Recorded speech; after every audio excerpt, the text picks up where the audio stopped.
name's Eric Camarillo. I'm 26 years old.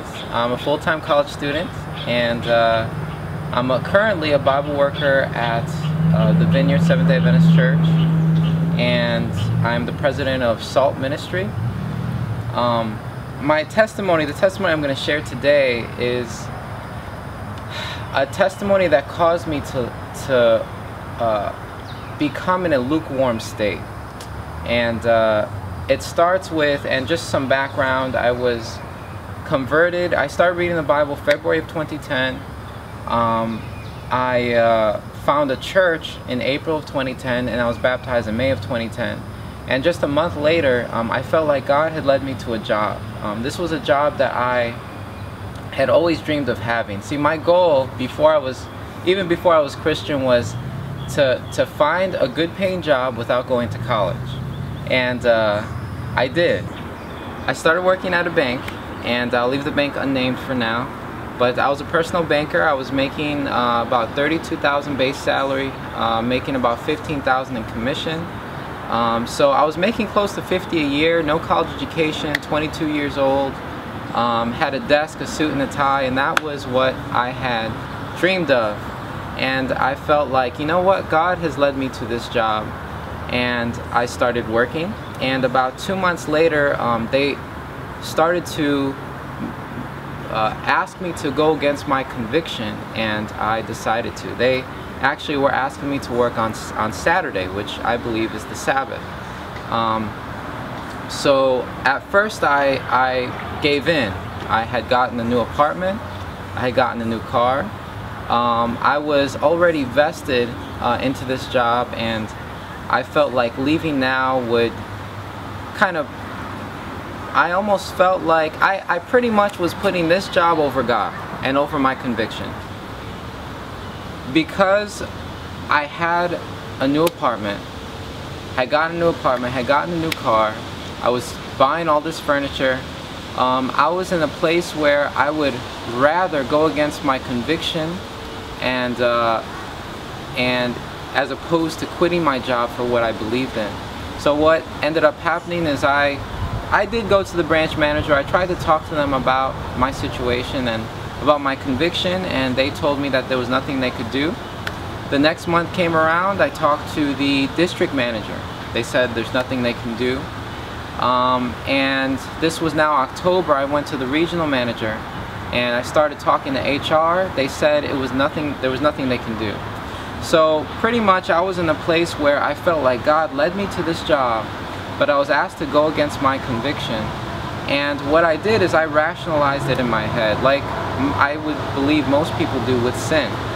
I started to think, well, you know what?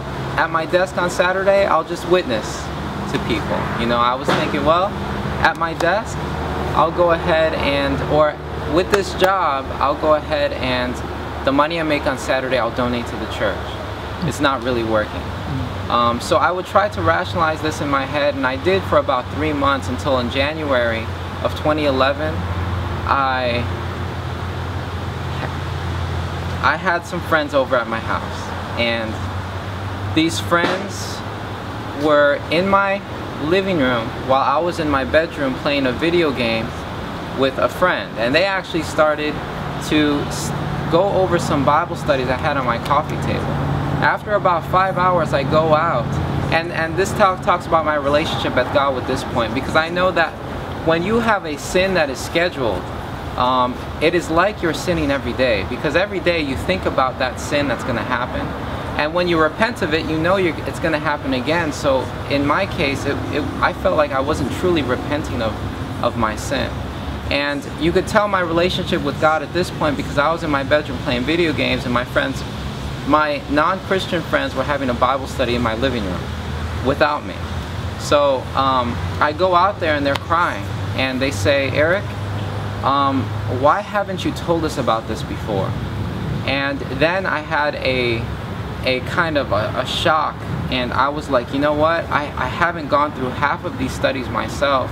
Let me go through them. So the next day I go, and in the morning I wake up and I say, God, you know what, I'm going to commit to doing the top 3 studies. After those 3 studies, I knew exactly what God was telling me. I go in, I had worked 2 days later, I go in and I go straight to my boss's desk and I say, you know what, I cannot work on the Sabbath anymore. And he said, why? And I told him, well, my conviction is getting stronger and this is affecting my relationship with God, so I have to quit.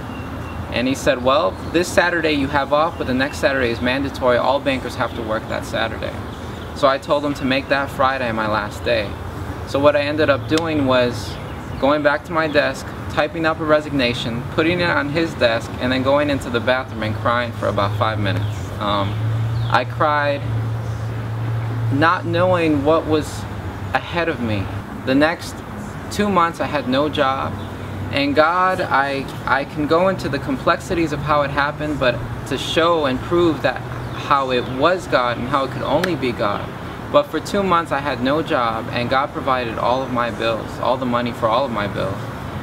The next 4 months I've had about 7 different jobs. I worked as a dishwasher making $500 a month, a host making about $800 a month at Disney. I worked as a delivery driver making about $800 a month. But God would always make up the difference until at the end of that 6-month period, 2 dentists called me up and they said, Eric, we heard your testimony and we know you don't have any experience in dentistry. You didn't go to school for it, but we actually want to hire you as a dental assistant and we'll train you from scratch. And that job was going to be able to pay me enough to take care of all of my bills.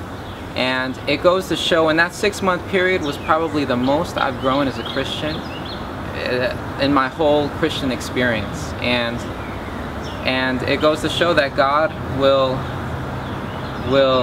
be faithful to those who are obedient to Him.